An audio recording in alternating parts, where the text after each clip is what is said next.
What's going on, guys? I hope you guys are well. Hope you guys are staying safe.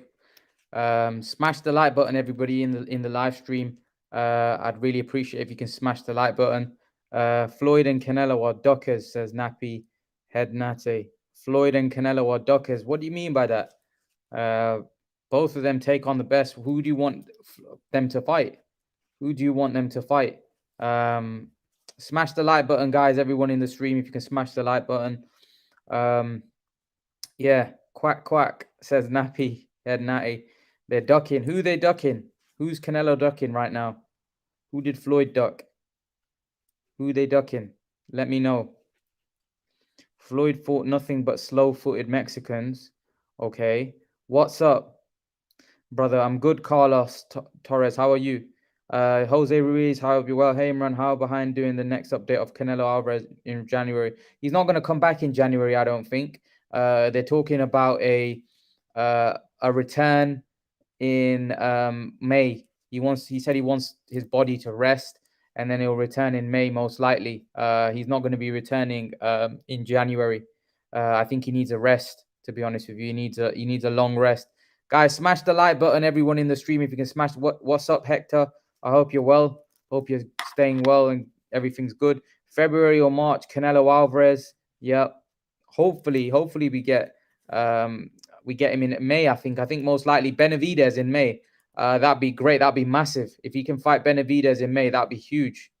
And Canelo fought nothing but scary European fighters. Oh, what's with all that all about? He's fought Caleb Plant, man. He fought Caleb Plant's American fighter, ain't he? Fought Jacobs. He's an American fighter.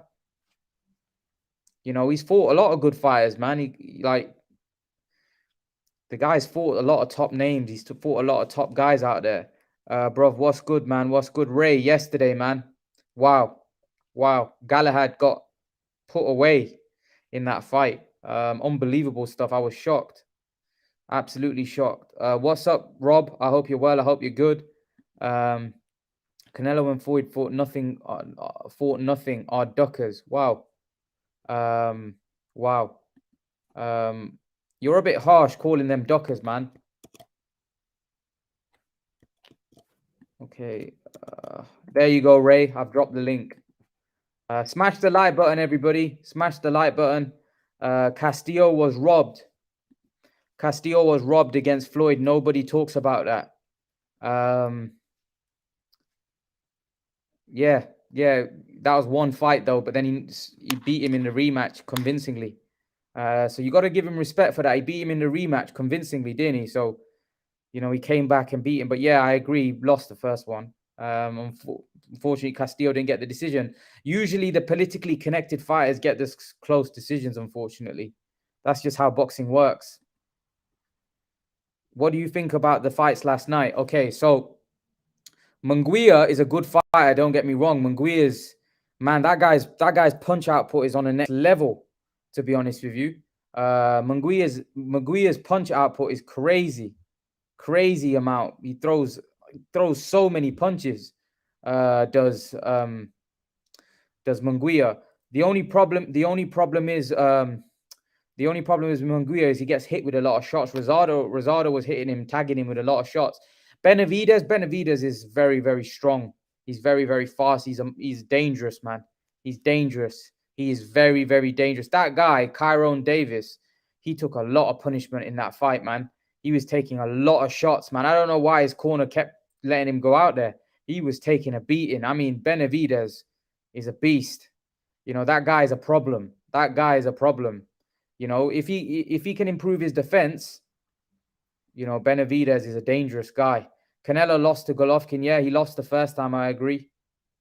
Munguia v Rosado is a war. Was a war. Yeah, it was. It was a back and forth. You know, great action. Nappy, why are you talking about Floyd? Yeah. I don't know. He seems to not like Floyd and Canelo for some reason. Fight Gamer, what's going on? I hope you're well. What's good, Fight Gamer? Canelo was rocked against Shane, and Canelo was rocked against Shane. And Canelo was rocked against Shane. That don't make sense. What's going on, Ray? Hey, man, bro. You okay? What's going on? Can you hear me? Yeah, I can hear you, man, loud and clear. How you doing, man? All good, man. How are you? I'm good. I'm just bit of a crazy night of boxing, wasn't it? Yeah, it was. It was whoa, crazy is an understatement. You know what? I was talking to you on the, or we were having a chat on Messenger, right? Yeah. Yeah, and then you know what, right? Like you were like talking about Galahad's skills, and we were having a back and forth about that, and boom, literally seconds later, right? And boom, I was like, I wasn't I even cursed watching him. the fight because it was like a sparring session. It was so one-sided. I And cursed and then him. I all of a cursed him. sudden, I was checking my mobile screen, and it's like the guy's been flattened. Like he was Mm. literally flattened. You know what? I don't know why Dominic Ingle let him go out in that next round. He was done. I'm saying he didn't know where he was. He was done out there. You saw it. What did you make of it? The thing is, when you're a world champion, you want to give a world champion every second of every minute, and in that Yeah, minute that they have to recover, you wanted to give him every single second. He's a champion.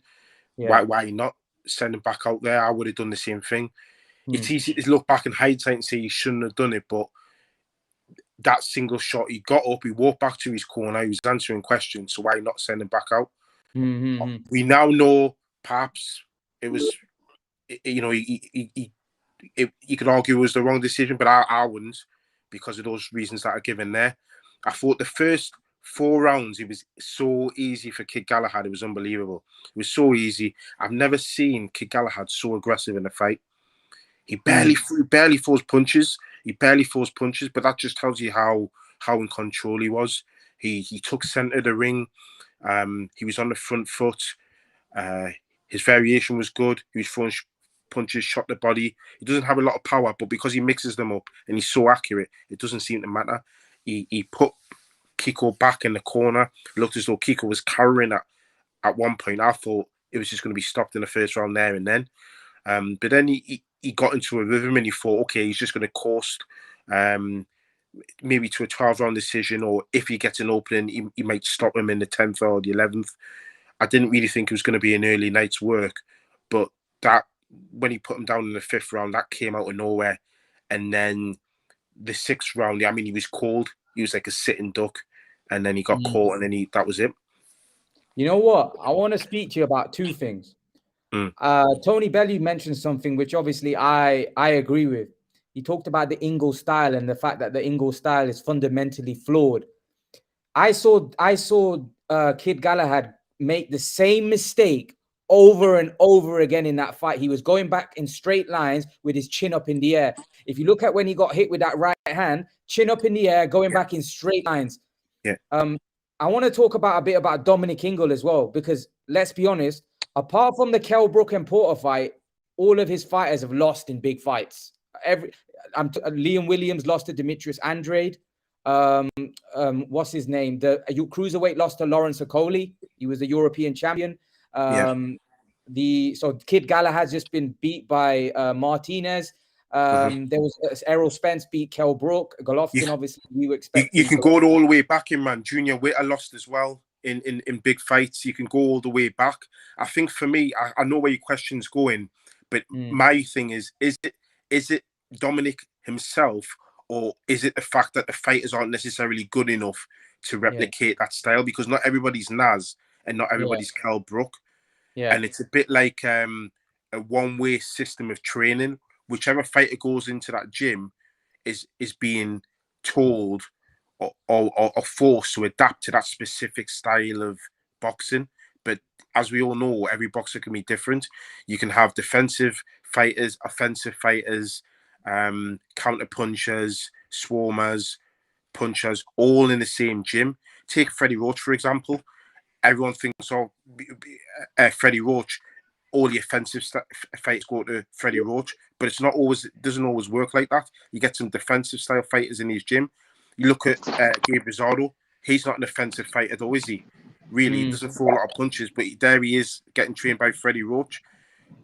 About Dominic Ingle, I know there's always been question marks. Yes, he's not in the same he's not the same caliber as his dad, but he's a good level coach, and that's a problem with British level coaches, Imran. That's why when our boys get to the top level, they tend to leave British coaches, whether it's Jimmy Tibbs, Joe Gallagher, Don Charles. it'll probably happen to Shane McGuigan, and it happened to Ben Davison with Tyson Fury.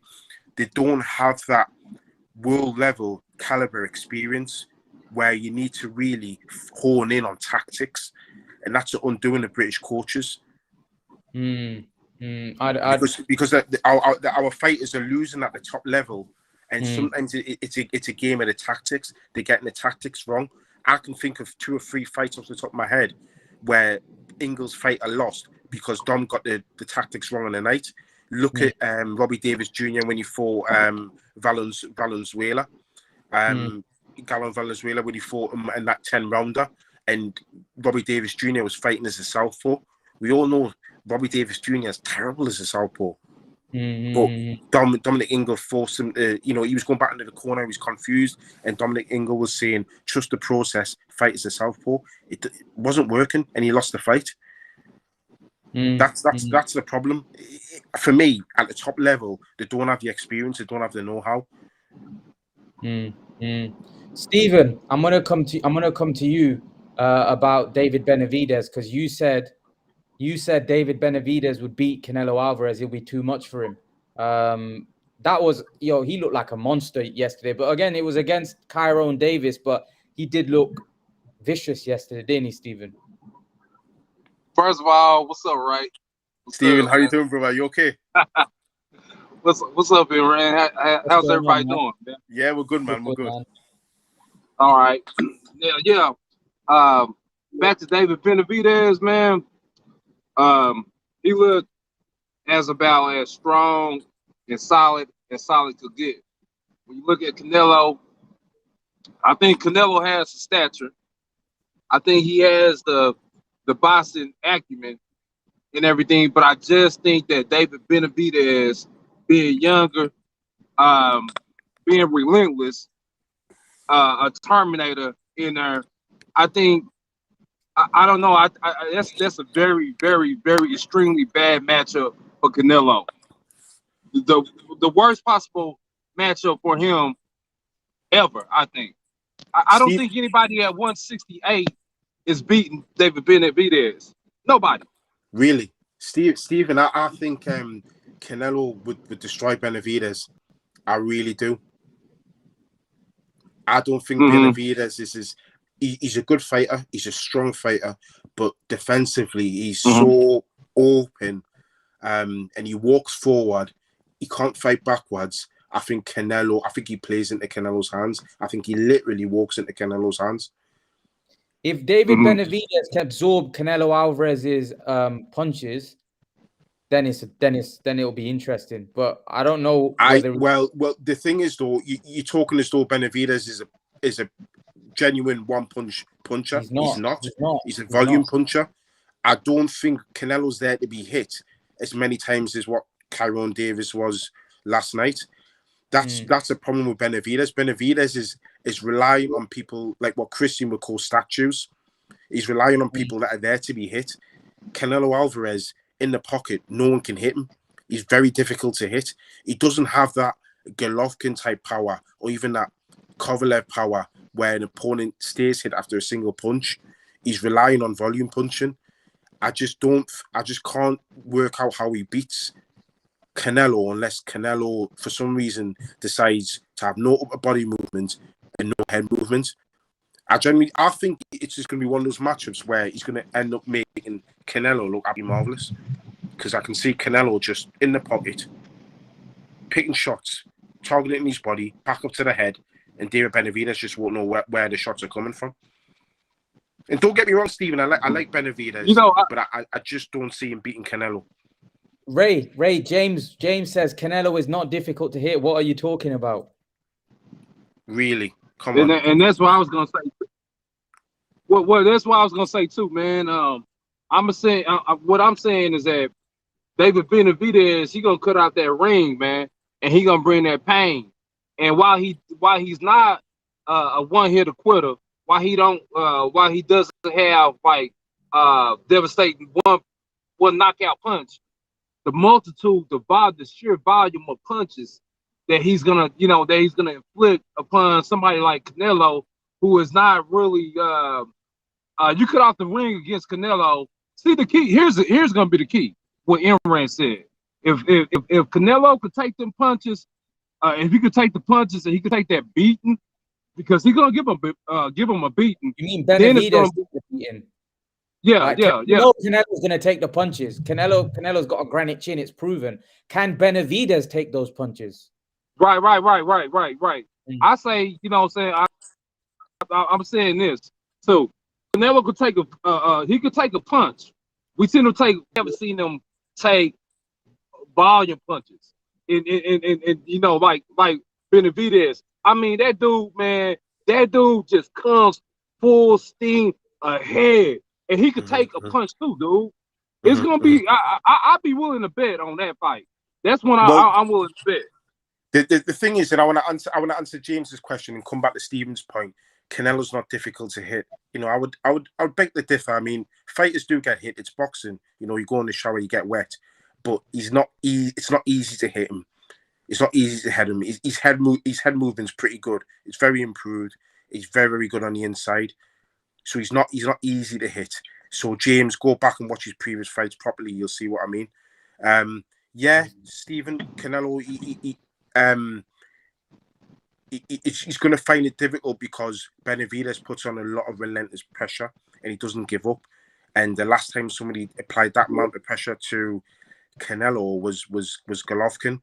But there's a gap, there's a chasm between Golovkin and Benavidez. And although Benavidez can cut off the ring, don't forget pretty much Alvarez is pretty good at cutting off the ring as well. And Alvarez's footwork's better than what people give him credit for. People say, oh, it's not the quickest and he's slow of foot, but he's quick enough and he's got really fast hands, Canelo. He's got really quick hands and he's a good puncher. See the thing is, who somebody trolling in the comments? Yeah, Nappy saying that Canelo was getting outboxed by Glassjaw Quitter Khan. That's no shame though, is it really? And you could argue that was part of Canelo's plan. Yeah. You know, Canelo also got outboxed by Kovalev as well. Yeah. So it's you know, but Benavidez doesn't have the level of, if you're going to say pound for pound, he doesn't have the level of boxing abilities Amir Khan, does he? No. In terms of in and out of range, you know, using a jab, he doesn't. So I think that's just, like you said, it's just someone trolling there. He's got slow feet as well. Well, yeah. Let's just call it what it is. Okay, Canelo, when he fought Amir King Khan, here was the deal. There was no way Canelo was going to outbox Amir. Not at that point. And you know, in the respective careers, at that point in time, there wasn't any way he was going to outbox Canelo. I mean, Amir. Okay. What happened is he came into discovery, and that discovery was his power. You know what I'm saying? He called him he called him like Danny Garcia called who was that? Amir Khan? Yeah. When he called okay, and he said, hey, no, you know what? I got power from that point. Here's the remarkable thing about Canelo. Canelo has had nothing but an ascension, nothing but elevation, nothing but he's done nothing but better himself as a boxer. I say, in terms of the prototypical without flaw perfect boxer, it's Canelo because he's done nothing but improve. Okay, but if we're talking about a scenario with a 6 foot. I'm buying that 6 foot. I think he's every bit of 6'1", maybe even a small 6'3". He's 6'3". Okay. Yeah, he's 6'3", man. Okay. He's and the boy. Okay. And the boy he's well conditioned. I know he got a flabby kind of like he got the same type of anatomy like. Tyson type, that old flabby body, but don't let it fool. But that's the thing. I mean, but bodies don't win fights, so Stephen. You're a boxing man, right. like us, like yeah. We know bodies don't win fights. Right. We know bodies ain't gonna win no fights. It's that skill. And Exactly, I think that I think that Benavidez. Listen, man, I seen Kyron Davis in there with Andre Durrell last year. I seen that fight. And Kyron Davis is game. He's a gamer, and that dude can punch. Steven, you know what? Let's give credit to Kyron Davis, man. He showed so much heart. I was like watching this fight and seeing is this guy like that? He showed more heart, or he went beyond the Call of Duty in that fight. He got battered. He took some punishment, and you know, man, that was one of the fights, man. I almost got emotional at the end when they were talking to him about, saying his presence and where his mind was at, and they asked him if he was mad at his trainer. He said, "No, man, my trainer he's like a father to me. You know what I'm saying? Sometimes you gotta save a fighter from himself." And I seen where his trainer was teary-eyed, man. It was just it was a real, and that's why I love boxing, man. That is why boxing is gonna be for numero uno. And my getting back to Steven, they should stop that fight, man. I'll be about 5-10 minutes, yeah. Yeah, cool. Steven, they should have stopped that fight. They should have stopped that fight two rounds before, man. That was not nice watching that, man. It was hard to watch, man. It was real hard to watch, man. It was hard to watch, dude. There was no way he could win that fight. There was no way he was gonna win that fight, man. If he would have killed, if that fight was a 15-rounder and there was nobody stopped that fight, he would have died in that ring, man. Yeah, I know, man. Flipping hell, that guy. That's what I'm saying. That guy had heart. Like I haven't seen it. Like I haven't seen a guy get dominated like in a while, where he just keeps going and keeps going. Then you know what? He didn't even give the referee a chance to step in because he kept throwing back.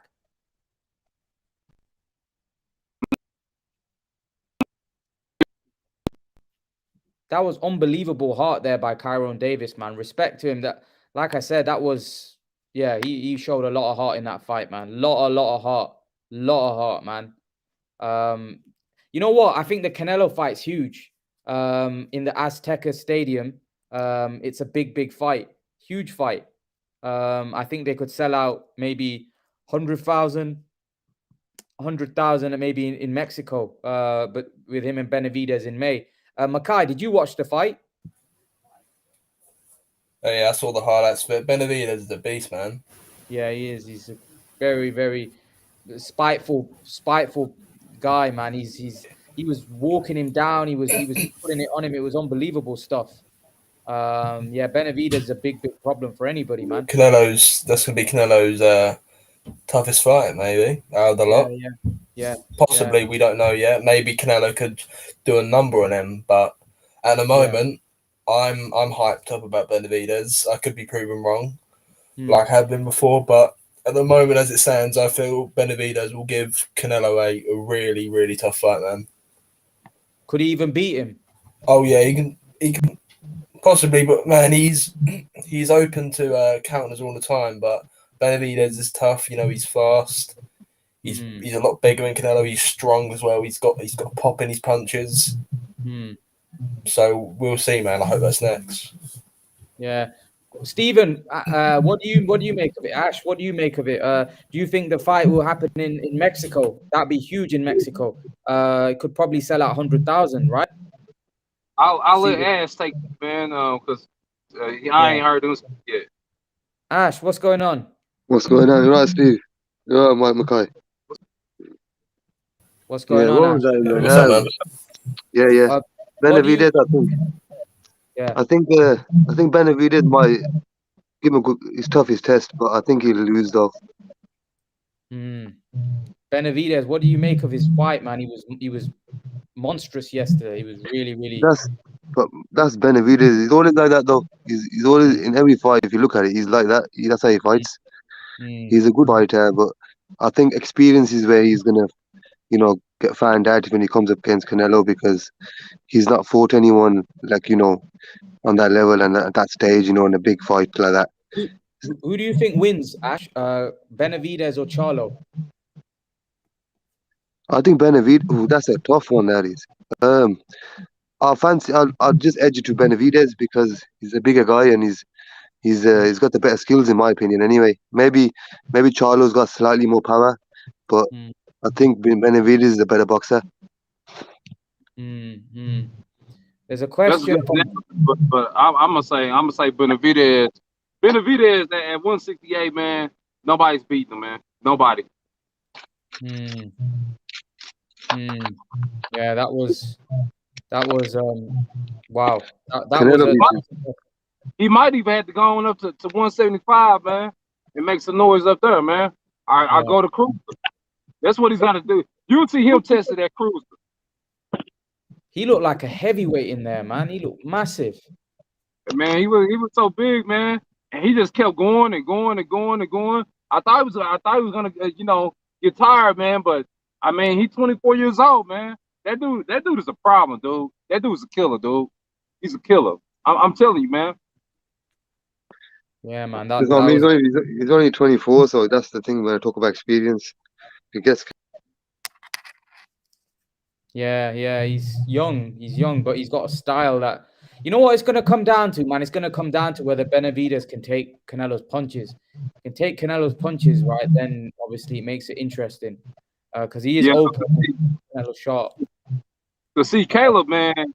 Caleb, I mean, he's a good boxer and all. I think the skill was there. You know what really hurt? What really hurt Caleb Plant is that he was fighting a futile fight, man. At some point, his punches were so soft and so lackluster that it became an insurmountable obstacle to overcome him even stunning. You know, he didn't even hurt Canelo none.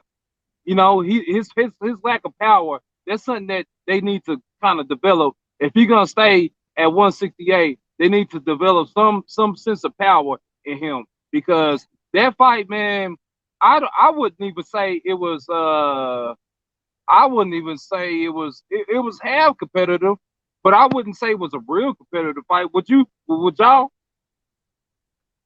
Yeah. The Benavidez. No, I'm talking about Caleb Plant and Canelo. Oh no, that I think it was an alright fight. It wasn't a bad fight to watch, but Caleb Plant wasn't winning. You didn't see in that fight that Caleb's gonna win or he's gonna win anyway. It was just he was in there to go 12 rounds. Well, he tried to anyway. Yeah, I'd agree with that. Guy, Makai, did you watch Kid Galahad's performance? Nah, I didn't actually watch the fight, but I was in shock. I didn't expect that. When you look at Martinez, he was like a world champ like 7-8 years ago. He's like 35, 36. He's washed up and everything. He was not supposed to win that fight, and he just and it's just how he beat Galahad as well. Like he knocked him out cold. Yeah, it was a bad knockout, man. Biggest upset of the year, probably. Definitely one of. Yeah. No, rated Kid Galahad anyway, to be honest. Yeah, it was. Got knocked out badly in that fight, man. It's going to be hard to come back. Is Barry overrated? I'm not sure. I don't know whether he's overrated. I just think that, I don't know. Yeah, probably a little bit. He got flattened. Not looking good for British boxing at the moment, though, man. Yeah, a lot of fighters have lost this year. That was his first defense as well. Yeah, exactly, man. Yeah. It was poor. But I'm hyped about this. I'm definitely hyped about Benavidez and Canelo, man. That's going to be a huge fight. That's huge, man. I think why they would make the fight, man, because it makes so much sense. Them both being, of Mexican descent, they get the Mexican heritage. You got one guy that's coming to challenge the older line of the pride. He's trying to take over. When David Benavidez, he could be the second to unify if Canelo stays at 168. If Canelo goes up to 175, I I think Benavidez need to go up there and try. There's a lot of sharks in the water now that we need to see. I think we need to see. I want to see personally Canelo in there with. I think me personally, I've always said the two hardest fights for him are gonna be and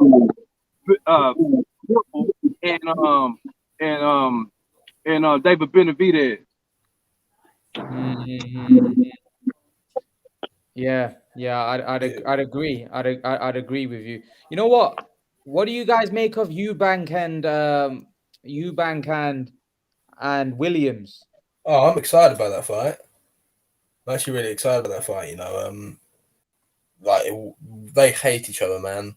Everything. It's gonna be a good one. But I think Eubank will get the win because of his power. I think he'll just get Williams out of there late. Though. Be a good fight. Yeah, man. Likewise, Eubanks.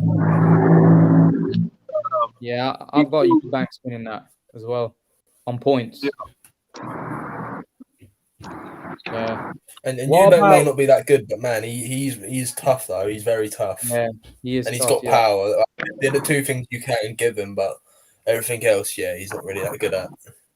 Steven, Demetrius Andrade is fighting next week. What is going on with Andrade? He's fighting Quigley.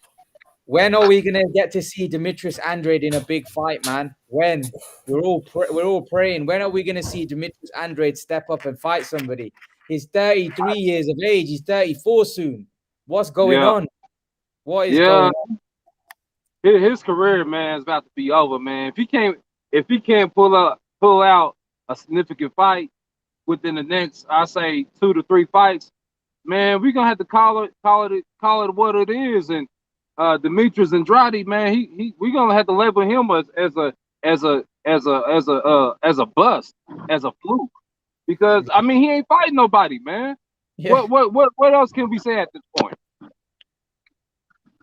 I know Christian loves Demetrius Andrade, but at this point, man, Demetrius Andrade is I don't know, man. I don't know what to say about Andrade, because Andrade is just a guy that really has fought nobody, and he's been around for over a decade. I don't know. I've never seen anybody that's been around for a decade that struggled to get in the ring with one world-class fighter. It's crazy, man. It's crazy. I don't even know if he could take a punch, man, because we ain't seen him tested. We haven't seen him tested with nobody thorough. No thorough grade A beef fighter. We ain't seen him in there with nobody like that, man. So I don't know, man. I'm at the, I used to like Demetrius, but I'm gonna have to back away from that, man. You know what it is, man? What it is? I'll tell you what it is.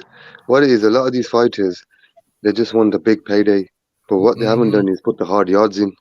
When you look at Canelo, you look at Manny Pacquiao, you look at all the greats, they took a lot of risks early, in an example, being the B-side, fighting the better fighter, taking less money, but they got to see different styles and different, events, and how it is to fight under 30,000, 40,000, 20,000 MGM, whatever.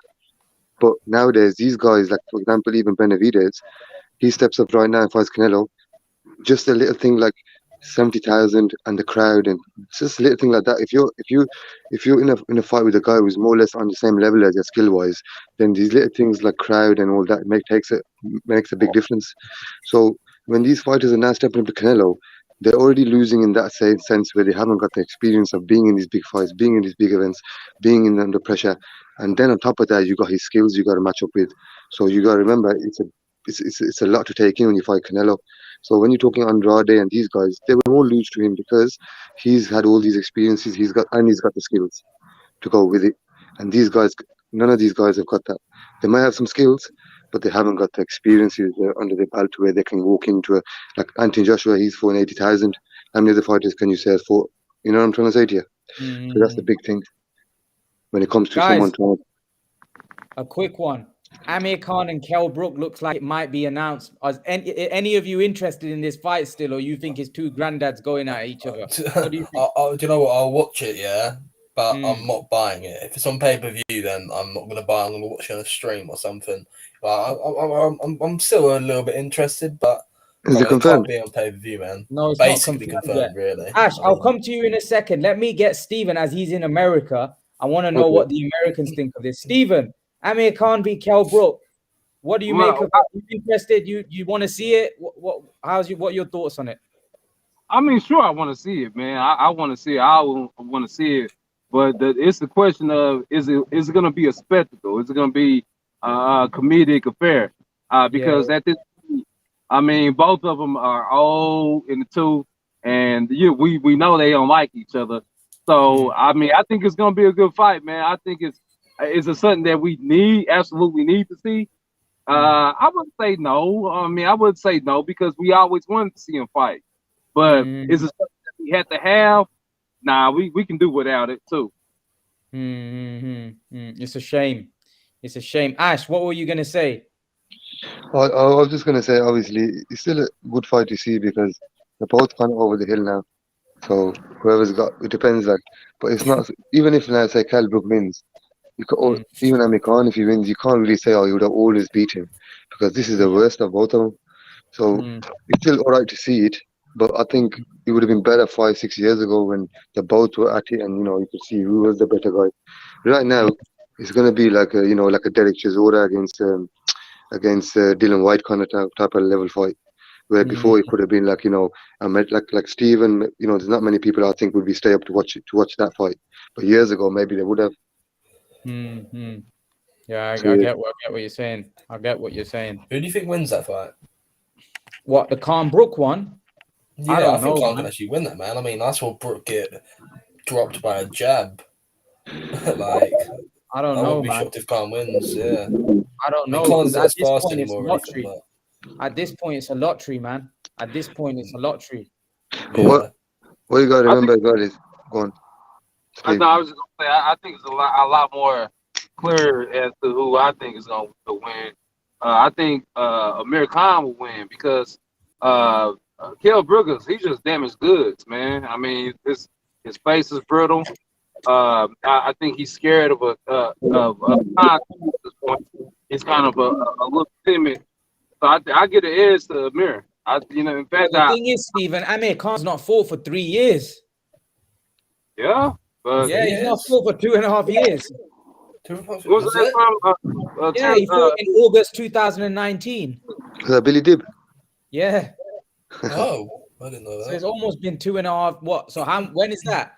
August 2019, and now we're in 2021. Yeah, it's been over 2 years. So by the time that fight gets announced, it'll be almost 2.5 years. What you got to remember, Steven's got to remember as well is that Kell Brook was a shadow himself because he's been draining himself to make weight all his career. Really, he's always been big at that weight, and he's always gone up and down. And then when you go against a top guy like Crawford, then that's what's going to happen because he looked good on the scales, but he's not the same Kell Brook. And secondly, like you said, he has, his face is broken a bit, whatever. But what I mean is the weight drain is a big thing.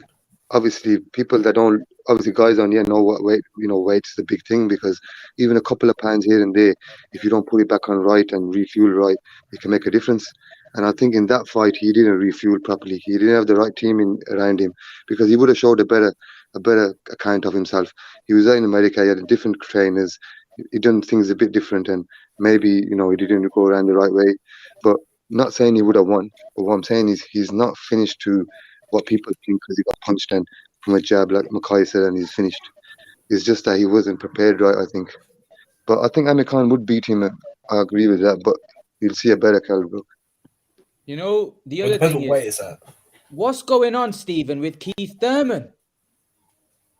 Man, that's good. That's a good question, man. I think at this point, I think Keith Thurman, I think he's not vocal about it, but I think he's kind of mulling over in his head. He's kind of thinking about career is going. I think he's kind of leaning towards retiring and going into commentating. He make for a great boxing analysis. But as far as his career, I mean, it's just been kind of stagnant. Kind of like the same type of, and that hurts too because at one point in time, he was all the rage. You know what I'm saying? But ever since ever since that Manny Pacquiao fight, he hasn't been. We ain't seen him, man. We ain't seen enough of him.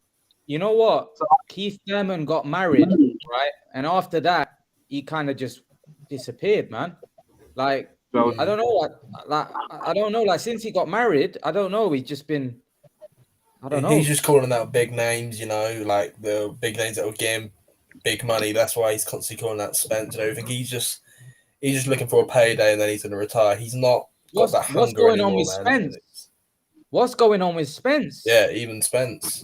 Spence wants Ugas. I think Spence is trying to get his health intact. I think he's trying to get his health intact, but I think it may be a little bit, in vain by the time he get back. Jerron and Virgil Ortiz, they're gonna be running the show in the welterweight division. I think Keith Thurman should fight one of them guys then just to get his name. You know what? Yeah. You know what? Burning Desire said Keith will get blasted by Ennis. No, he wouldn't. No, he wouldn't. Keith Thurman, what people don't realize is Keith Thurman is the hardest hitter at 147. No other guy hits one punch hard like Keith Thurman, like the way he hits people. Manny Pacquiao has been hit by a lot of guys, and after that fight, he even said Keith Thurman hits really hard. So you got to remember he hits hard. So who hits harder than him in 147? I think Ennis beats him, man. I think Ennis beats him easily. Yo, you know why you're saying that, Imran? Because you've seen him a bit fragile to the stomach. You're saying because he might hit him to the stomach and he might I don't fall. even think it's that. I just think Ennis is a monster. One thing I said, if Thurman comes back and has a few chips, if Keith Thurman comes, go on. What are you gonna say? I think Ennis beats Crawford and Spence as well. Imran, you know one thing I would say though, you haven't seen the guy go against top guys and get in trouble, because remember this, every fighter has a weakness. This guy has not been weak. Had like, for example, before Clarence Crawford for Egas Velasquez, everyone thought, Clarence Crawford's got a really good chin or whatever. He got hit by Egas Velasquez, and everyone's saying, he can't take a punch. You ain't seen this guy being the top guy, and now you're saying he can beat Crawford and Spence. I think I don't agree with that, because until he gets to see a bit of adversity, until he gets to see, where he's in a tough fight with the top guy and comes through it and shows his mettle, then you can maybe put him there and say, he can do that. But like, for example, AJ, when he couldn't show his mettle, he got hurt, couldn't recover. So that's what I'm trying to say. Like, Ennis, he's showing eye test. Yes, he's really good. He's fast. He's got skills. He's got a bit of power. But who has he beaten? I know he's calling the guys out now. Fair enough. But let's see him beat a top guy. If he went in with Porter and he beat up Porter and stopped Porter, then I would say, okay, fair enough. He's done something decent. No one's done that. He's done that. Maybe he is what he is. But right now, he's only beat guys on the fringes. Porter said about Ennis? You know what Porter said about Ennis? He said, no way I'm going near Ennis. It is, you know what it is? There's no money. He doesn't need to, because it's not because he's scared of him. It's because there's no. He can get the same money fighting anyone else. I think Porter beat Ennis. Yeah, he don't want to take the risk, and I'm gonna have to agree with Ash, man.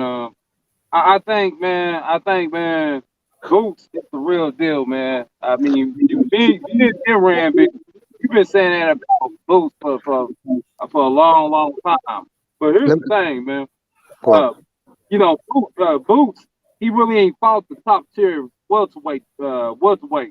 Let's get him in there with somebody that's gonna give him a little bit more of a run for his money before we make that assessment. He's a real deal. For example, I'll give you an example, Imran. Errol Spence, everyone said he was special, he's the real deal. What happened? Even though he wasn't the best Cal Brook, but he came to England, showed why he's the champion, come and took the belt. Ennis hasn't showed nothing like that yet. But you're saying he can beat these guys. I think from what I've seen, I think he's one of the. I haven't seen a talent like that at the welterweight division since Sugar Ray Leonard. I think he's special, man. I haven't seen anything like it. That guy's unbelievable, man. He's got power in both hands. He's fast. He's, I think it's going to be very difficult. I don't know how he makes welterweight though, man. He's so Imran, let me tell you something. You can look the fastest and the best against lesser opposition. When you're in with someone that's on the same level as, and you do that to them, then we can say he's special, and I'll agree with you.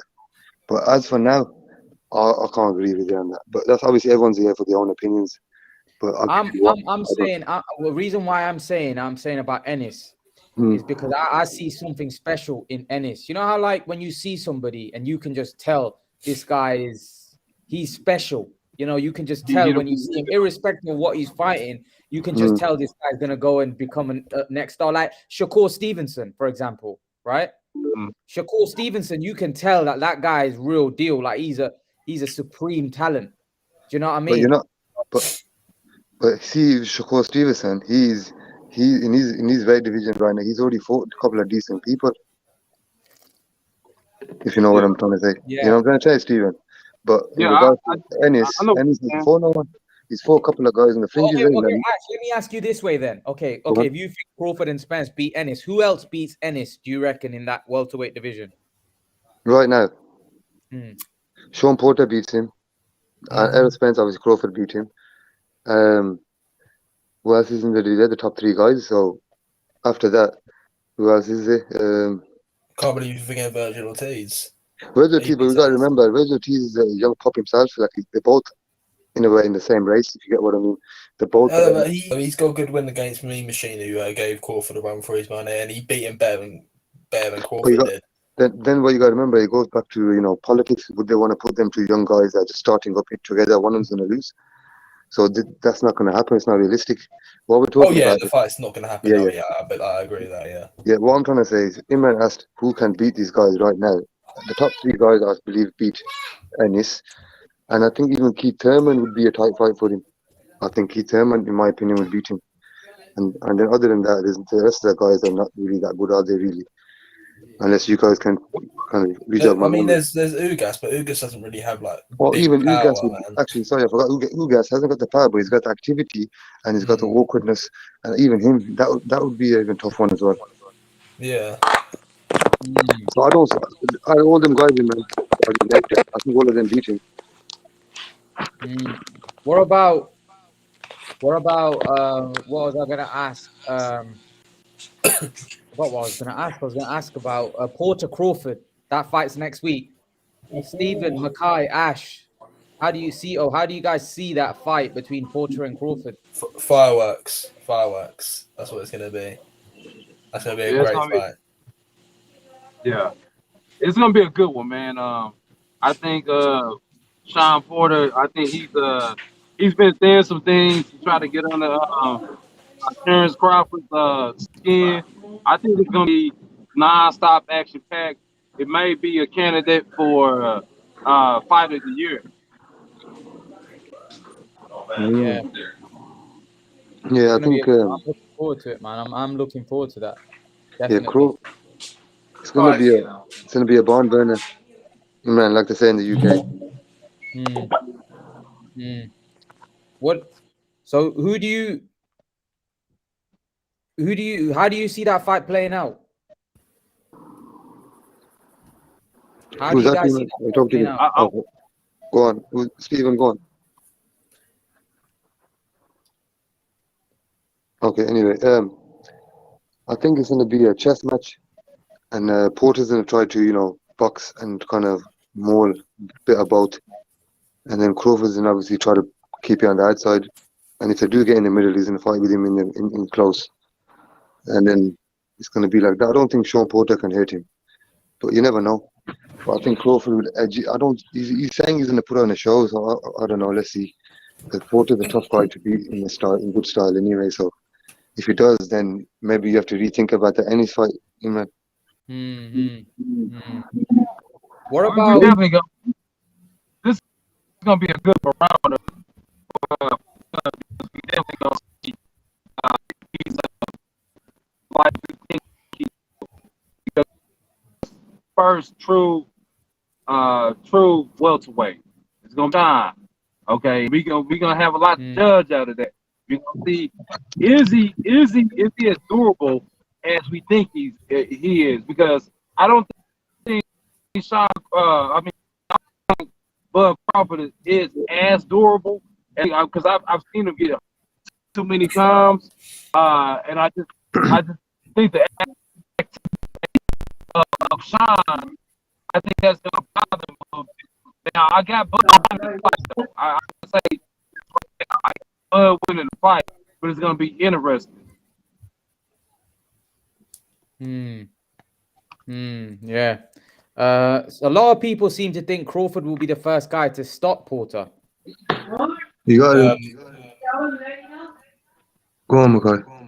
Oh, yeah, I was about to say, you know, I think it's going to go to a point. I think Crawford is going to win by decision. You know, all the rounds can be close, but Crawford might edge it for landing like the cleaner punches and everything, etc. Like that's how I usually work it in the Porter fight. You know, I worked in the Spence fight as well. Spence was landing a lot more cleaner on him and everything. The bigger punches. That's how I feel the fight will go.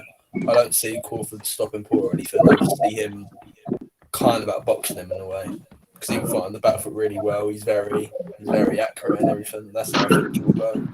I think he might beat him a bit easier than it depends how the fight goes. If Porter rushes at it, he's just gonna box him, make him look silly, hit him thin air, and then Porter maybe stop doing that.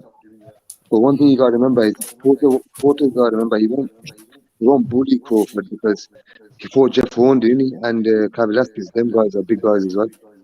Even though they're not as skilled as him, but they're big guys as well. They couldn't bully him. So Crawford is strong. He's not like, maybe not look as big, but he's strong. So I think Crawford's in a trying to give him a boxing lesson, I think. But obviously, Sean Porter's always in a fight, so he's not going to be like one-sided. But it'll be more one-sided than he's been in a long while. But he ain't going to stop him. I don't think he's gonna stop him either, man. See, people say those things, man, and I just don't. I don't understand where it comes from, but I guess I can understand. It's not hard to, it's not hard to fathom that he could have the possibility, he could possess the power to stop Sean Porter, but it's not very likely because he's so durable. That dude was durable as Wolverine. Yeah, what it is, it is when some fighters get tired, don't they? So near the 7th, 8th, 9th round, they get tired and then they get stopped.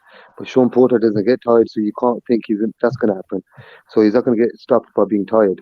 So then you got to look at, can Crawford knock him out with a one-punch knockout? Maybe he can't do that either. So what it is he's going to do is boxing, make him look silly, and maybe just, give him a boxing lesson. That's what I think is the most likely outcome. But to be honest, I mean, as Steven said, we still don't really know about Crawford's durability.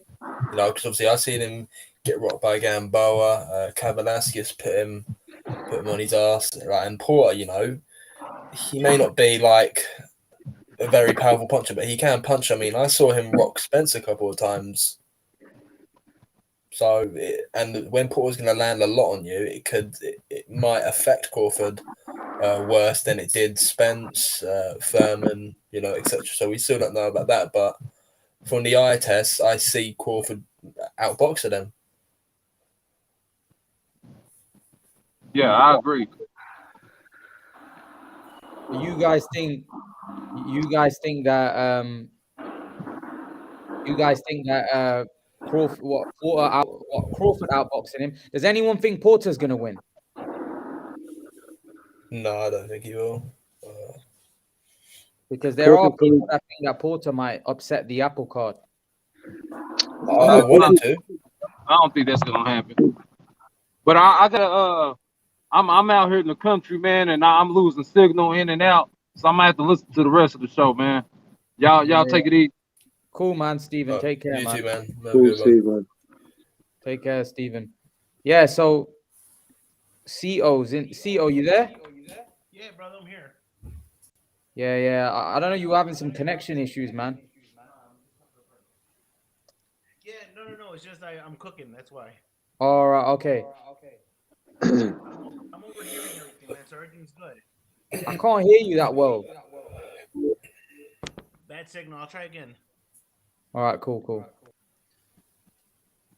Ahmed, you were talking about Crawford and Porter, right? That's it, man. How do you see the fight playing out, man? How do you see the fight playing out?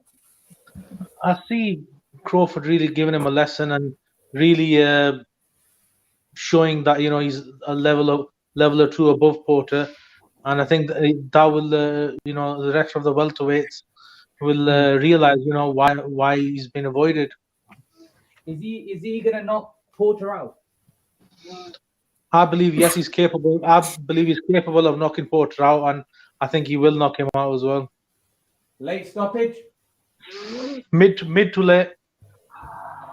Mid to late stoppage. Yep. Ash, I know you don't agree with that. You think Porter's not going to get stopped? No, I don't think he's going to get stopped. He's a tough guy, man, and now he's coming for his last fight now, and he knows this might be his last chance now. He said it himself.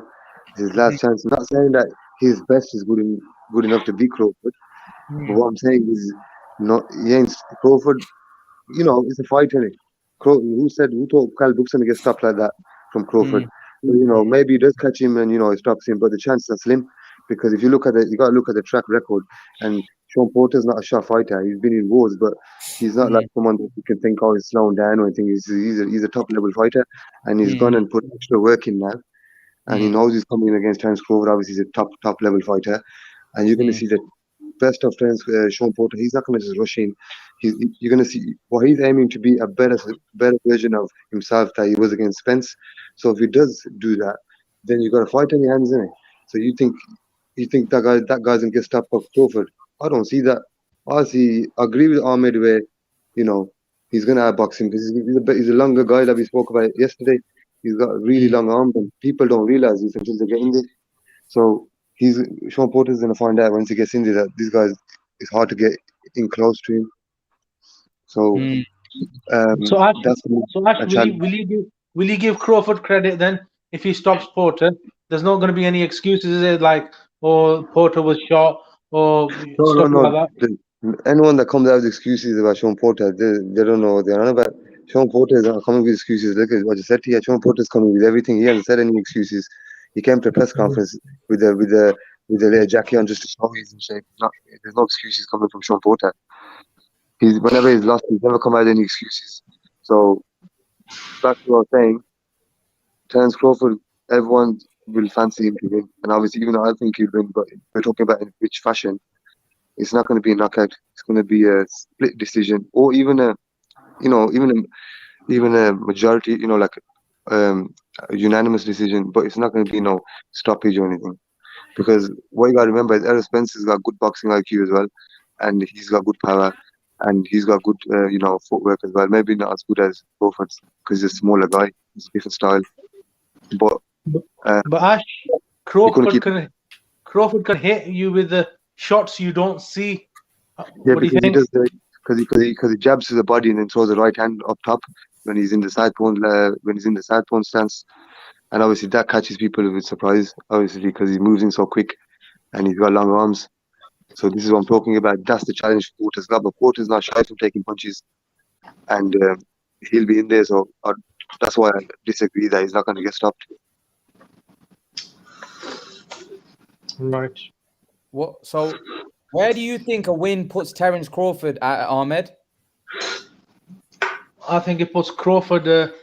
If he stops Porter, he's pound for pound number one again. Do you reckon? If he stops Porter, if he stops Porter, then he becomes pound for pound number one. If he wins if he goes the distance, then I'll still have him as just behind Canelo. When you look at what Canelo's done his whole career, even if Crawford does a number on Porter, you still can't put him ahead of Canelo. He's just become undisputed in 11 months. I don't see Crawford, doing any of that. Like even if Crawford beats Porter in good fashion, I don't even put him above Usyk. I put him at number 3. It's everybody's opinion, isn't it? Yeah. Why would you put him number 1 though, Ahmed? If he stopped, because Porter's never been stopped by anyone, and Porter's been in with the best welterweights. He's been in with prime Keith Thurman. He's went in with prime Kell Brook. He went in with prime Errol Spence, and he came a very close second best. So if Crawford was to separate himself and knock him out in 6-7 rounds, I'll put him pound for pound number 1. What do you think, Ash? For me, I don't think it's higher than Canelo, because Canelo's obviously done too many. If you look at it like a cake, and there's layers to a cake, Chance Crawford's got a few layers in that cake, so this is why he's in the conversation. But when you look at it at Canelo, what he's done is he's done a few more layers. So they're both in the conversation, but you still don't put him above Canelo. Canelo's done too much in the game. Canelo did the same in 1-2 weights. Then maybe you say, okay, you still got an argument. But to say that he's going to be above Canelo, and like Mackay said, he's just come undisputed as well recently within 11 months. And like I said before, his last 12 fights have been world championship fights. So, you can't compare that to what Crawford's done. The thing with Canelo is he's had a lot of close fights as well in disputed fights, whereas Crawford, he's destroyed everyone really. Look, what it is, yeah. Only advantage I'll give Canelo because he's the money man. He gets to have them fights where you say no one wants to fight Crawford. Where maybe we give you that benefit of the doubt way, but I can't see him doing that. Even if he had the money, he was the money man, and he went up the weights and fought guys. I see him struggling at 154. I can't see him beating the champions easy. Or say even to 160 even. Canelo's gone up weights where the guys are much bigger than him, and he's beat him. So, you can't give that argument either. That because he's the B side, no one wants to fight him, no one knows him. Even if he was the A side, he still couldn't do them achievements around his weight, as 154, 160. If he was that great, are you comparing him to Canelo? But then other thing is when Canelo went to 175, like Crawford, if you wouldn't see Crawford moving back down to 140, would you? I mean, Canelo went up. He should have stayed at 175, and it would have been better for his reputation if he had fought better straight after. No, but then it goes back to what I'm saying when he took the risk to fight Mayweather. What risk has Terence Crawford done? He fought a pound per pound best at when he was just at 20, when he was like Bruce Ennis, for example. If you compare the level of resume, maybe a bit better because he was fighting since he was younger. Regardless, the level of fighters might be the same. And he went in with flipping Mayweather and then took that loss, and then he carried on from there. What has Crawford done to compare him to that? You know what I mean? You can't compare. The guy Crawford's obviously been waiting on Errol Spence, and obviously if once he had cleared Errol Spence, then he'd move up to 154. But obviously he's just pushing things back, isn't it, at the moment? This is what I'm saying. So at least you agree that he won't be pound for pound number one at Armored, yeah? But at the moment I've got Crawford tied at number 2 with Usyk. Look, you like Christian. He's a big Andrade fan. You're a Terence Crawford fan. Like we said, look, it's all about facts and what people done in the resumes. And as I've explained here, he isn't above there because he hasn't done anything at welterweight yet. He beats Sean Porter, beats Keith Thurman, clears him out, beats Errol Spence. Then maybe you can start saying, okay, he's got a conversation, But right now, just beating Sean Porter, you can't put him ahead of Canelo. Canelo's been consistent as well, man. I always judge a fight according to the fashion of the victory, man. And Put it this way, Ahmed. You say Canelo's fought guys that aren't the best, right? So has Crawford. Crawford's fought these guys that ain't the best. Jeff Horn, Cain Velasquez. Jose Benavidez is a good fighter, but his leg was a bit messed up. So, okay, we give him one good fighter. Besides, he's had his little cherry picks now. He needs to go in the next 3-4 fights. If you want to put him against Canelo, he needs to go next 3-4 fights and fight the top guys. Ugas, Thurman, your Porter, and then on from there. And then you can talk a year or two down the line because he's only got a couple of years left. Then you can say, let's see, and compare him. We're going to have one fight and then comparing him to say Canelo for these guys, but Canelo for a lot of top opposition around in between. This guy hasn't. But do you not think he'd beat Keith Thurman and Ugas? Look, end of the day, I like Keith Thurman. Keith Thurman, people say, oh, he's weak and he's weak to the body. Have you ever seen Keith Thurman go down from the body? He's a good fighter. He's a good fighter, Keith Thurman. And I feel he's the hardest puncher at that weight, unless when we start seeing these younger guys coming up and see what they're about. But in regards to his competition, when he was there, he beat Danny Garcia, he beat Sean Porter. They were the main guys. He beat them back to back. So you got a bit of respect on Keith Thurman. People are saying he's done now, and everyone's like just saying, oh, he doesn't want the fights. I think no one wants to fight him really, and he wants to fight. He's been calling out people. I've seen a few videos, but no one wants to fight him. No, Crawford does. Yeah, we'll see, and we'll see after he beats Sean Porter, like we said, like we all think he will. Then we see him. Let's see him go in with Keith Thurman, and let's see him go in with someone else at that level and keep beating these guys. And then we can say, yeah, we all agree Crawford's got the skills, but we need to all agree when he beats the top guys with them skills. Then you can say, yeah. Well, this is why we need Errol Spence to step up now. Errol Spence is on his own path. He's trying to get Ugas. He wants to get that belt. He's not thinking about Crawford right now. Crawford is just thinking about himself, which he has done now. He's fighting Porter. After that, he needs to think who am I fighting next, and keep that level up there. He can't drop back down to a Velasquez or someone, and then expect to be 50-50 against Spence. I think if Crawford if he can't get Errol Spence, he might move up to 154. No, he won't. Who's he going to fight then, mate? It's all about money end of the day. You've got Castano there. You've got Jamel there. You've got Janet Hurd there. No, I think he needs to. Then how can you compare him to Canelo? If he's moving up, because he needs to clear this division out. Then if you're falling pound for pound, guys don't just move up and like for example now, Caleb Plant wanted 10 million. They weren't willing to pay him 10 million at first. He started throwing his things, toys at the pram. And then Canelo's like, whatever, give him his money, I want that belt. So, if someone wants to fight, if they want to be the best at that weight class or be the best at that in that division, they need to do sacrifice.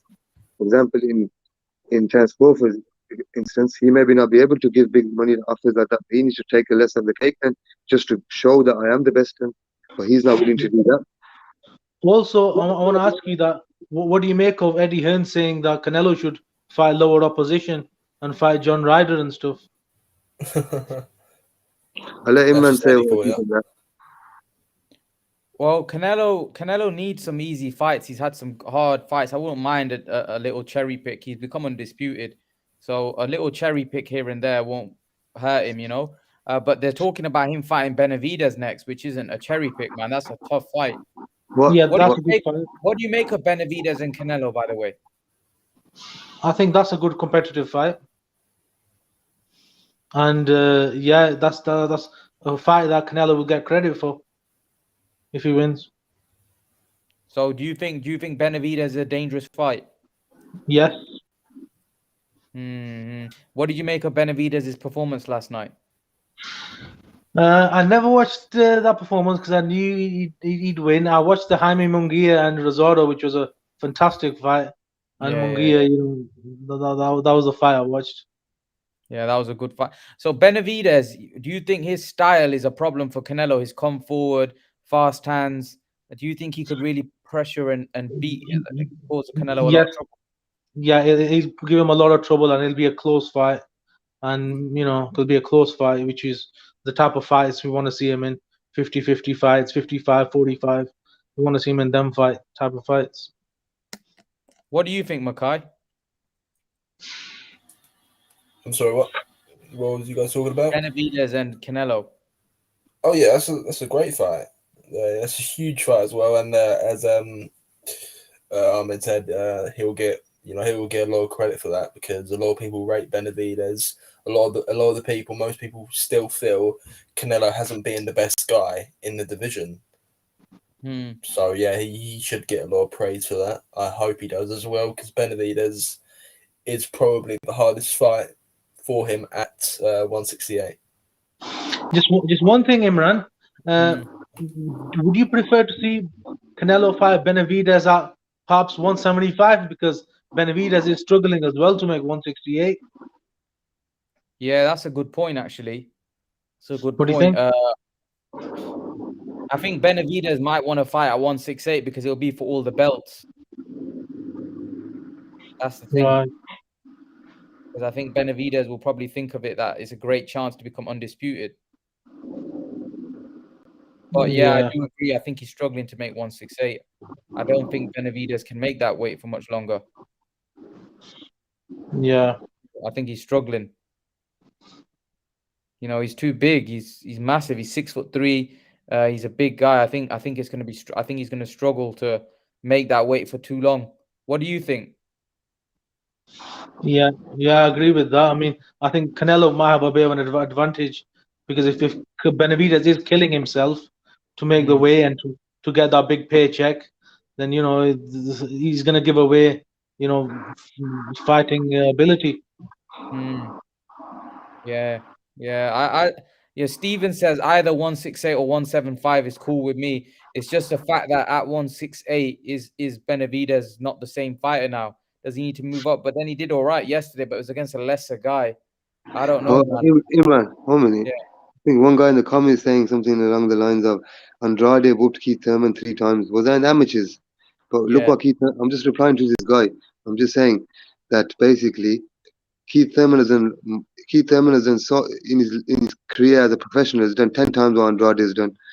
So let's just leave that there.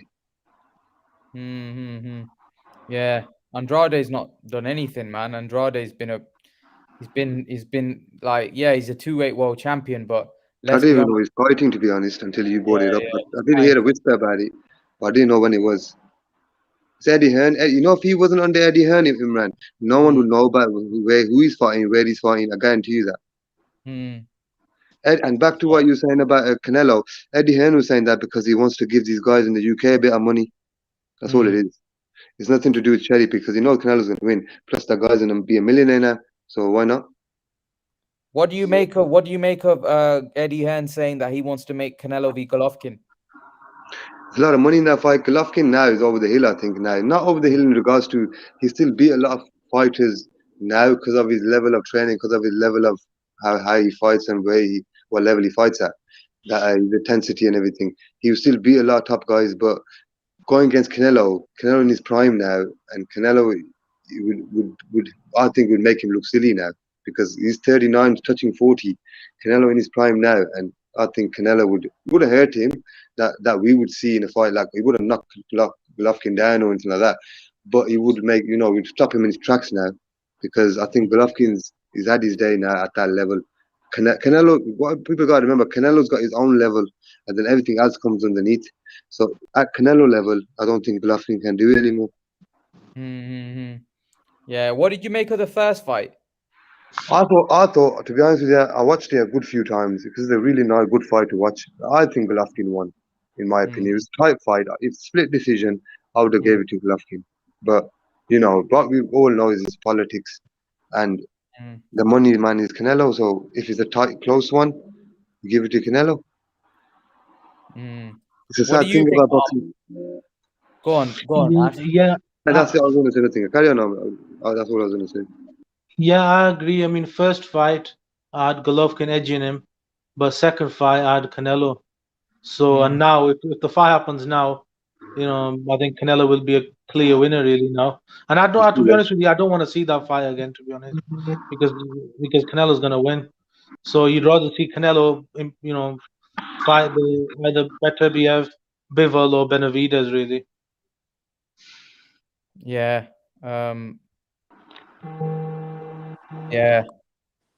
Yeah. Ray, what's going on? How you doing, lads? You okay? All good, man. All good. We were just talking about Eddie Hearn. Eddie Hearn was saying that he wants to see GG Canelo 3. What do you make of that? No, I don't. I think that fight is gone. That ship sailed. You got to move on with Golovkin. I think Golovkin should either do one of two things: unify the 160 division or leave the sport. Canelo has got bigger and better tests he needs to take. People want him to fight Andre, Charlo, Benavidez, and then he's got a test. He's got tests waiting for him at light heavy, genuine tests. So Canelo's got bigger things and bigger fish to fry. Golovkin, like I said, he's got two options only. He either gets serious about everyone else at 160, or he retires.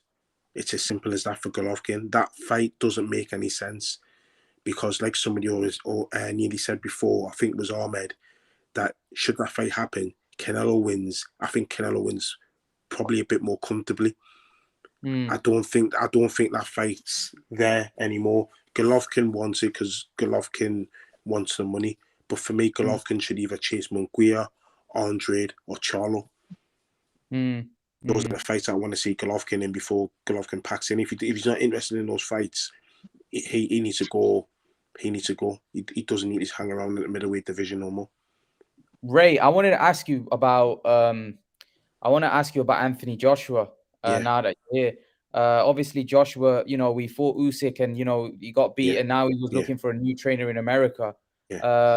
And he gave an interview with IFL, and I watched that interview, and he said he was asking for advice from Clifton Mitchell, who's obviously was a heavyweight boxer himself, and he now obviously owns a security company. What did you make of his interview? What do you make of Anthony Joshua? Where do you think he's at mentally? Do you think he can beat Usyk in the rematch? I don't know where Anthony Joshua's at the minute. The fact that he's going out and speaking to different trainers in America, he wants to work with Rob McCracken, but then he also wants to, have American trainers on board. I don't understand what's going on with him, to be honest. Is he a bit confused? I think if it's me, my advice to him, even as just as a boxing fan, would be you either stay with Rob McCracken or you go with somebody else. Yeah.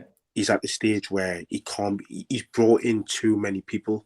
Now there's too many cooks and spoiling the broth. He now needs to realize that he either stays with the camp he's got, or he gets rid of them all and he goes and bases himself in America. I still think if he fights his fight, he would have a better chance against Usyk. It was just a silly, stupid decision to try and box against the second best boxer in the heavyweight division.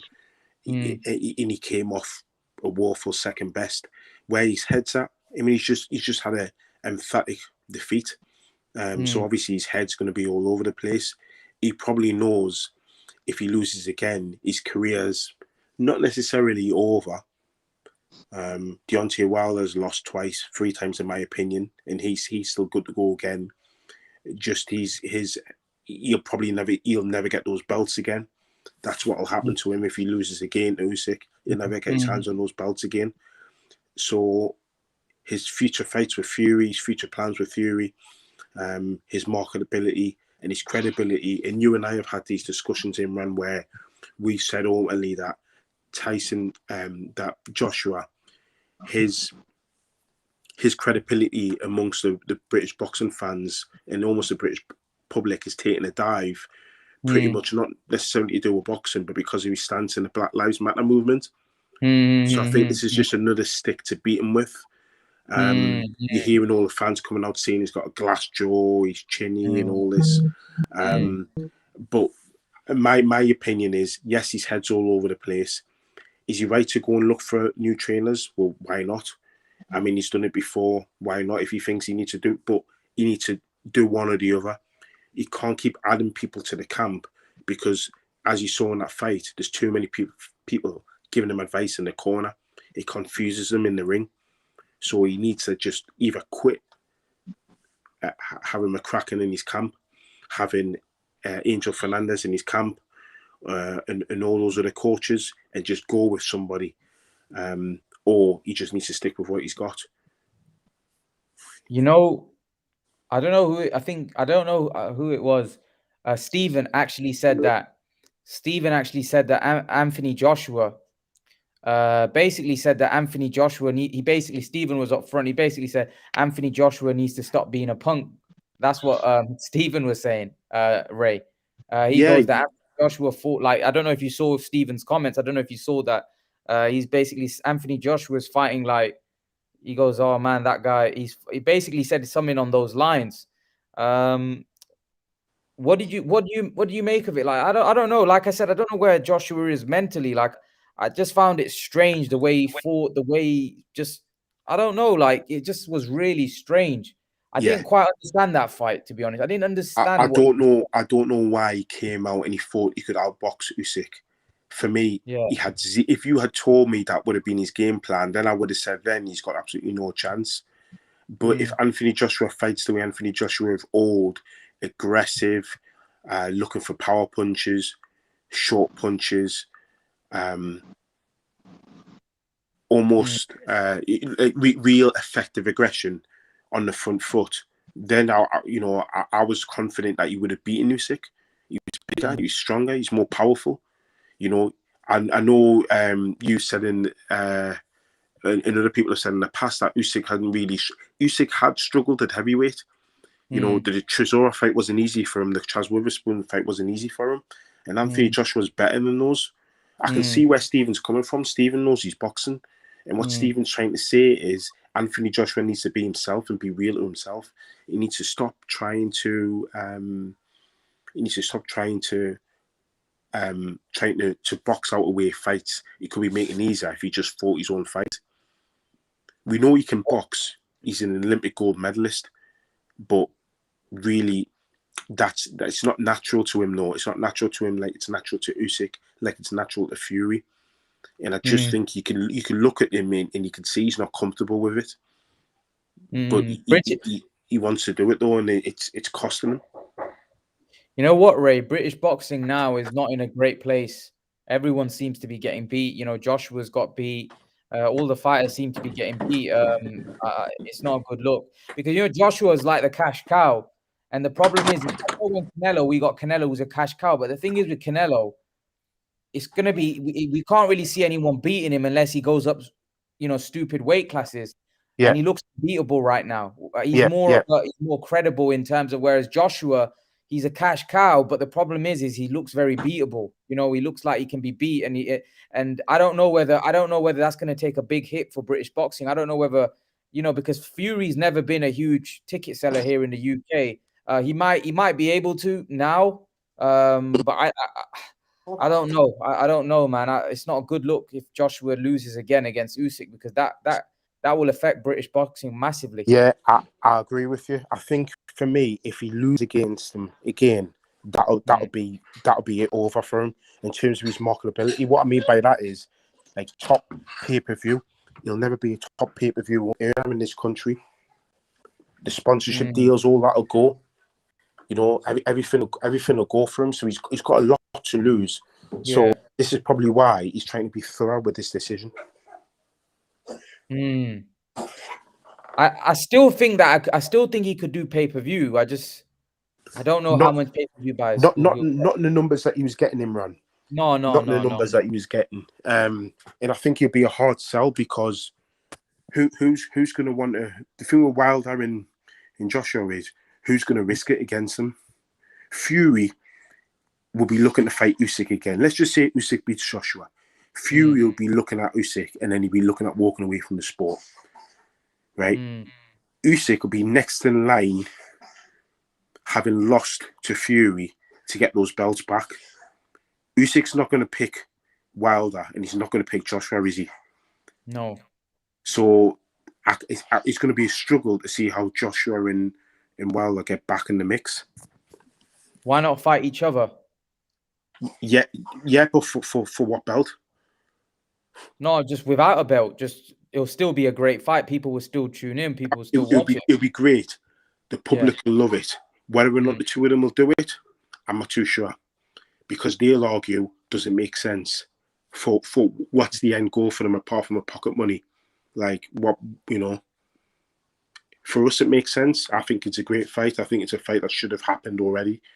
But like I said, if they're not in line directly for a belt or for an eliminator, I can't see it happening.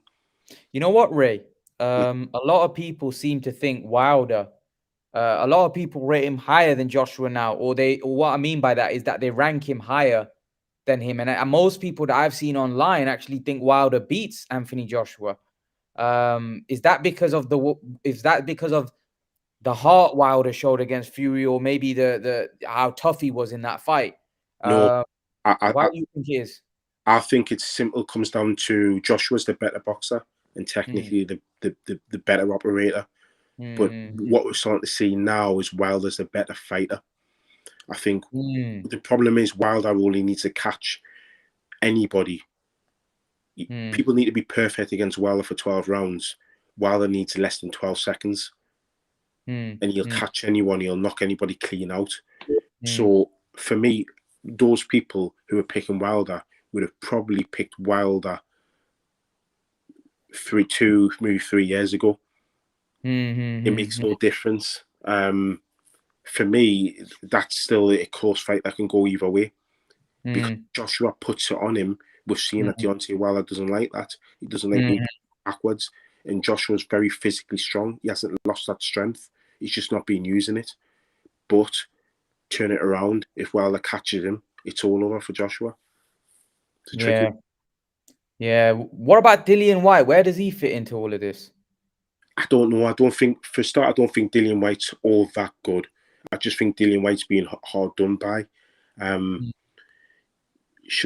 don't think Dillian White should get the Fury fight before Usyk, because I think we deserve to see the unification of the heavyweight division. But Dillian White will get absolutely schooled off Tyson Fury. He'll give Usyk a difficult fight because he'll put it on Usyk, and Usyk doesn't like that. But he doesn't beat Usyk. I don't think he beats Joshua again, and he doesn't beat Wilder. So he sits at that level below me. For me, he's in the same camp as Ruiz and Parker at just not being good enough for being elite. Might be get the belt in some sort of fluky win, but deep down is not going to be a dominant champion. Yeah, I feel it's going to be hard for White to be coming on to Barry now. Obviously, yesterday that was a devastating knockout, and we didn't really get to finish what we want to say about him. Yeah, he's been knocked out badly. And where does he go from here? You know what really frustrates me about when people lose a fight is that they start making excuses about weight, and they start saying weight trained, and Nazim Hamed did it when he lost to Barrera as well. He was weight trained and he's this and that and this and that. I don't really understand. Like the fight before, he looked the best he's ever looked, and then all of a sudden he's weight trained now that he's been knocked out, and he was looking good in the fight against Martinez as well. Yeah. So what do you make of it? Do you buy the excuses, or do you think he made a mistake and he got clattered? The second bit, he made a mistake, he got clattered. I don't buy the excuses. The reason why was he looked too comfortable in the ring for somebody being affected by the weight. He wasn't slowing down. He just got caught. Also on the scales, he had to, he had to make the weight a couple of times. I know Tony Bellew, classic after timing. After the fight, he decided to tell everybody how he's seen Kid Galahad in camp and how he's seen how much he struggles. But at the end of the day, he took the fight at that weight. If he was really struggling, why didn't he not, move up in weight? We've seen fighters do it before where they've won a world title and it moved up straight away. That's what Kid Galahad should have done if he was serious. But he thought, no, I'll walk through Kiko Martinez and then see what's next. Now he got beat. He decided to talk to everybody about the weight. No, he just got iced out. And it went, as I said before, quite similar to Povetkin and Dillian White in the manner of the defeat.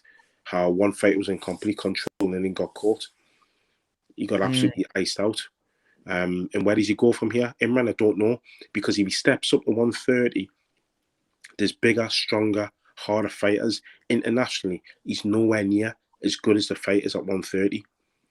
Domestically, he's probably got half a chance. But does he really want to go from being a world champion to fighting at British level at the next way up? Yeah, I'd agree. I'd agree with you. So I definitely agree with you. Yeah. I just think as well, if he stays at featherweight, does he fall into the Who Needs Him club? Probably, because you don't get a lot of money for fighting him. He is quite tricky. So why would you entertain Galahad? So he's in it's a bit like when Lee Selby lost. It's similar to Lee Selby. Like Lee Selby was a good fighter. He was a better fighter than Galahad. But because he didn't bring many fans, he barely sold tickets. You've seen his low risk. You've seen his high risk, low reward. So when he lost to Josh Warrington, again, you saw nobody wanted to fight him. So he's had to move up 2 weights. Again, he said the weight was an excuse. Yeah, and he fought Cambosos Jr. and he got soundly beat off him. So I think something similar is going to happen to Galahad, where he's going to go up on weight, but he's going to end up 1 minute. sort of going similar, and he's going to fizzle out. Ash said that he feels that Galahad's a little overrated. He feels that Galahad's a little overrated. He was never nothing special. Yeah. What do you think, Ray? Because you said Ash, you said that you think he's a little overrated. Yeah, he's a good boxer. For me, when you talk about, in my eyes anyway, when you're a world champion, there gotta be something good about you. Like, when I looked at watching him box, even last night, he was outboxing a guy that was 35 years old. Yeah, it was game, but the guy had no power. He was just pitter patting, left switching. There's nothing special there that you could say, he's got something about him. So I wasn't surprised when he lost. But maybe not in that fashion. But I thought he'd beat this guy. But when he went to like Unify or something like that, he'd lose. Mm-hmm. Yeah, that was a devastating defeat, and psychologically to come back from that, Mackay Ray, I don't know how someone comes back from that. Trust me, I don't think he can. I don't think he can, because I think it's not just if he had been knocked out like that by Lee Wood or Navarrete, I think he could come back, because those are fighters pretty much at their peak. Yeah. They're young, they're fresh. He's got knocked out spark cold by somebody who's over the hill, who had lost 10 fights previously, although most of them were against good fighters. Ray, Kiko Martinez fought Carl Frampton and Scott Quigg about 7-8 years ago, didn't he? It may have been even longer than that. I'm not too sure off the top of my head. And then they beat him, and they were saying back then that he was past his best. I know. And didn't he fight Zelfa Barrett? And Zelfa Barrett's a British level fighter, ain't he? Listen. Didn't he fight Rendell Munro? Yeah. That was when he was just about getting over the hill when he fought Rendell Munro. Rendell Munro, if I remember rightly, was a super bantamweight. You're talking 2008, 2009. Yeah. So that's how. So yeah, that's how I'm telling you. I think it's the embarrassment. It's the embarrassment. It's the manner. Well, not necessarily the manner. Sorry, because like I said, if you got knocked out like that by Lee Wood, I don't think he. I think he'll come back and say, yeah, he got caught. But to get knocked out by Kiko Martinez at the age that he is, no, I don't think he'll come back the same fighter. Yeah, that was a brutal knockout. Yeah. Someone said that it was like a Canelo Khan knockout, but at least Khan getting knocked out by Canelo was one of the best in the world at that point. Exactly, and that's the difference. Khan can always say, well, I was knocked out by Canelo. Look what he's done since. Kiko Martinez, what's he gonna do after this? Yeah. But the thing is, Kiko now, is he gonna go on Unify? Is he gonna fight Lee Wood? Is he gonna fight those guys? He probably won't fight Lee Wood, because Lee Wood will probably fight Conlon and then Zucan. Yeah, that's a good fight. So I know what you mean. He's back in the mix technically, but he's gonna be seen as easy pickings. Yeah, he is. Yeah. But everybody in the, he's gonna be seen as easy pickings. Yeah, he is. He is, man. That was a. He looked shot. I said to you yesterday, didn't I, on the chat, that this guy looked shot to bits. Yeah, because he was in the first. Yeah. He was in the first. In the first 4 rounds. He basically was looking like the Povetkin. Remember when Povetkin fought White? Yeah. And Povetkin was looking shot to bits, like you could just tell he finished. And then all of a sudden, boom, just Exactly. That's what I've been saying, mate. It reminded me a lot of that fight, the first fight. But I just think that Kid Galahad's just got to really look at himself now. Really look at himself and think, does he even want to box anymore? Because for all the skill that he's got, he should have dealt with Kiko Martinez. He should never have lost that fight. And like you said before, I know for me, he beat Zelfa Barrett. He just beat Zelfa Barrett. So to say Kiko had nothing left was probably a bit harsh, but he did look really poor in the first opening rounds. Kiko Martinez, he made Galahad look sensational. I've never seen Galahad throw as many shots as what he was in that first round. You know, Galahad, obviously from the Kell Brook. Ray, it looks like Amir Khan and Kell Brook's going to be announced, or they say it is. What do you make of it? It's a poor fight. It's a poor fight. It's about 11 years too late. I don't even. For me, it just depends on which way the wind blows on the day. Like, does Amir Khan get to Kell Brook because Kell Brook's that gone, or does Kell Brook get Amir Khan because Amir Khan's that gone? Because they're both finished, really. Yeah. You know, 2.5 years Amir Khan's not fought for. See it, He's not. Amir Khan's not fought for 2.5. Or is it over 2.5 years? Yeah, 2.5. Yeah, nearly 3 years. Yeah, exactly. But the problem is, Imran, I think you said it before, is who wants to see these granddads fight? You know? Yeah. It's old men, man. It's really old men, and they're not even that old, to be honest. Like in modern day boxing, they're not that old, but true. But they've taken a lot of punishment. Yeah, a lot of punishment, man. A lot of punishment. Fights. They've had. So yeah, man, a lot of punishment, a lot of tough fights. You know what I mean? But the thing is, though, Ray, a lot of people seem to think that it'll still like Eddie N is saying. Eddie N saying it'll do a couple of 100,000 pay-per-view buys. Oh, Eddie Hearn's in La La Land. That's what Eddie said. He said if it's priced at a right price, it'll still be a big fight. That's what Eddie N is saying. Well, that kind of tells me in a hint. I may be reading this wrong. That'll probably be cheaper than what you would usually pay for pay-per-view. It should be, though, innit? It should be about 15 quid, really. Well, the way I would have it, Imran, is I would have a proper pay-per-view fight and then have this fight on the undercard. Yeah. But if you want to headline it, you can't sell it to the British public as a fight worth 20 quid. I may be wrong. I may be wrong. Ask Mackay what he thinks, but I wouldn't pay 20 quid for that fight. But Ray, here's the thing: if they were to put that as the headline act, right, but then have like Savannah Marshall and Clarissa Shields, because it's going to go on Sky. I think it's going to go on Sky. I don't think it's going to go on. I think it's going to go on Sky. But then have Clarissa Shields, Savannah Marshall, maybe have a Eubank and some a big fight with you. Don't you think it's possible? Like, don't you think it's possible then? Well, then you just answered your own question. It's the undercard selling the fight. Yeah.